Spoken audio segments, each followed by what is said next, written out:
Hi, welcome to the instructional video for Watersnake's universal electric motor mount for kayaks. Today we'll show you how to fit all the parts to your kayak and then how to operate once you're on the water. This patented design is made exclusively for the Watersnake T18 and T24 electric motors. This universal 3-axle design will fit just about any kayak. So let's head to the workshop to show you how it all fits together.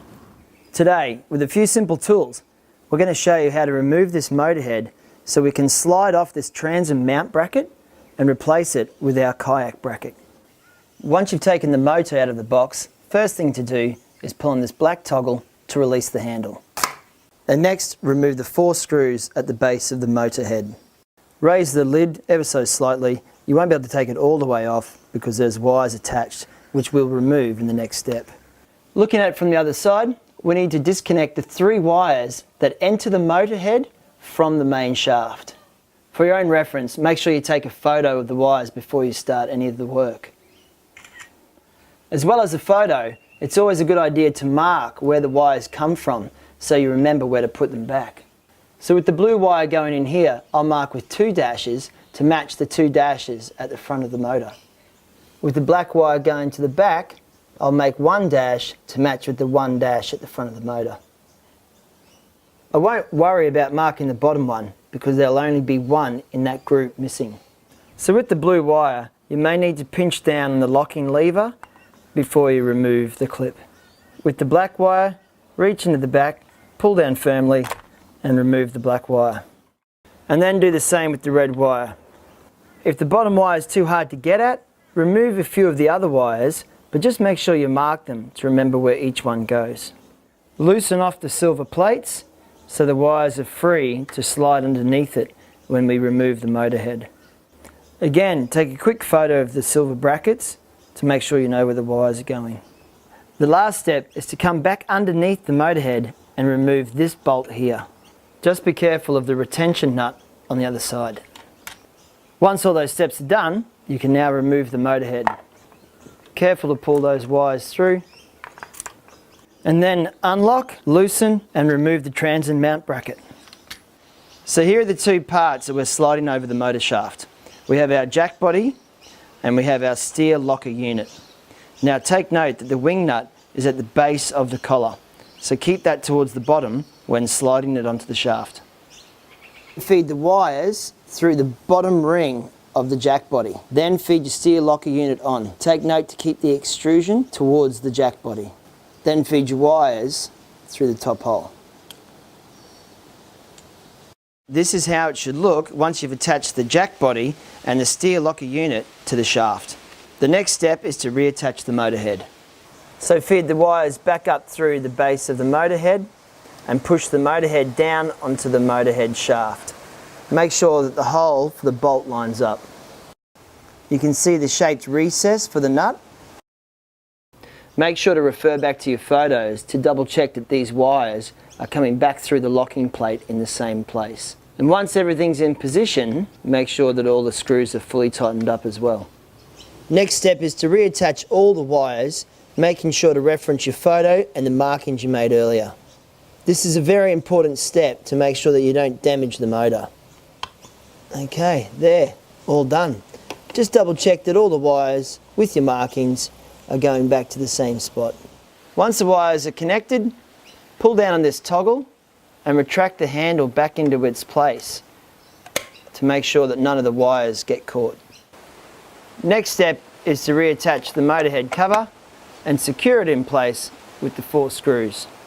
If you're having trouble attaching the motor head cover, these 2 wires, your power supply cables, can be gently moved to give you some more room.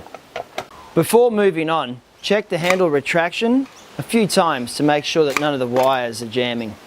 Before moving on, we need to connect the motor to a battery source to make sure that all the functions are working okay. As always, when connecting power, connect the negative first. Forward, reverse, second speed, forward, reverse, all working. So once it's all working, make sure to disconnect the power. And as always, when disconnecting, positive first, then negative. The steer handle unit consists of these 3 parts. which we'll attach now. So set up the depth adjust unit with the steer handle. It's important to note that this will control the depth of which the propeller is in the water. The handle screws directly into the locking nut. Make sure that it's tight and secure. When assembling, make sure that your steering handle is always above the jack body.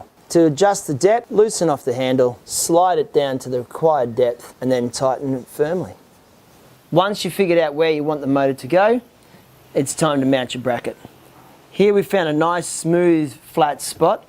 Bear in mind the bracket can handle any curvature up to 25 degrees, but ideally the flatter the better. Next step is to mark out where the 4 holes need to be drilled. Before you do that, check to make sure that you can access the underside of where you're drilling the bracket. Most kayaks should have a centre or rear hatch that should enable this access. So mark out your 4 holes. Be very careful to make sure the bracket doesn't move while you're marking out the holes. So as you can see, we've got our 4 clearly marked holes ready for drilling. You really want the bolts to have a nice tight fit through these holes, so I recommend a 5mm drill bit. So drill the 4 holes. So next step is to assemble the main bracket. You have the base plate, the rotating disc and the centre bolt. You'll receive an Allen key with the bracket, however don't tighten it just yet, that's for later. So you want to leave this loose so you can rotate this disc. So when mounting the bracket, make sure that this black spacer is between the bracket and the hull. So the next step is to thread the bolts through the holes in the bracket with the black spacers underneath, and now you're ready to put them into your kayak. So start by placing your placers over the holes, the flat parts facing out. Then start with one of your bolts, slide it into the hole, make sure that all the others are lined up, and away you go. It's best to make sure that they're tight to give you a nice, strong, snug fit. So on the inside of the kayak, we're going to place a washer, a nut, and then a second nut to really lock it into place. If you like, you can always add a bigger washer at the start of it to really give you a more secure fit into that plastic. So we've secured the bracket with the bolts. If you're worried about any water intrusion, you can use a marine sealant on the holes. This patented design is fantastic as it has an angled swivel disc that rotates 360 degrees and 2 brackets that slot in on either side. They too can also move anywhere around this disc. This creates infinite angle possibilities to ensure that you get the best position for your motor. To make the rest of the assembly easier, once you get the brackets into position, you can lock them off with these bolts here. The next step is to attach these 2 sleeve brackets together by using these long bolts. The nut recess means you don't need any extra tools, so you can tighten them by hand.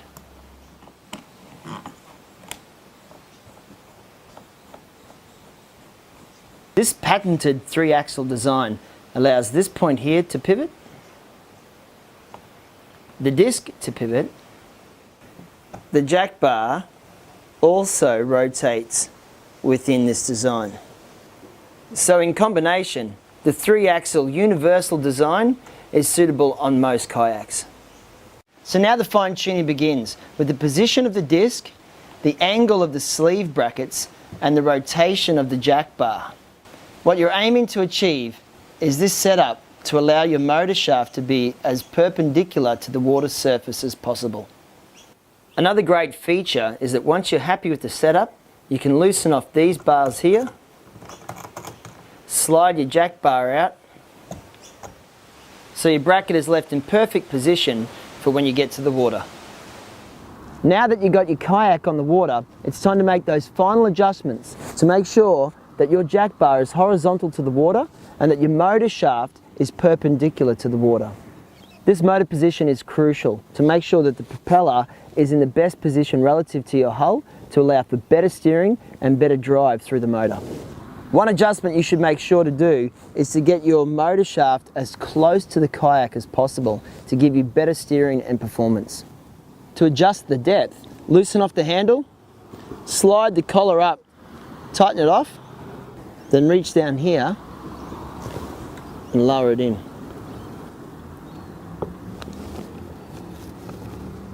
For free steering movement, keep your steering locker unit loose to allow greater mobility. Keep your hand on the tiller at all times. Increase the tension to your desired level by tightening the steering locker unit. If you wish to fix it in the one place, take your steering locker unit, slide it to the very top and tighten it off. Once you're up and running, it's as simple as left or right, and enjoy the freedom of not having to paddle. To stow the motor, loosen off the jack bar, pivot, slide the motor back, twist it into you, then fix it in position with the steering lock unit. So there you go. If you need any more information on the Watersnake brackets, head to watersnake.com.au.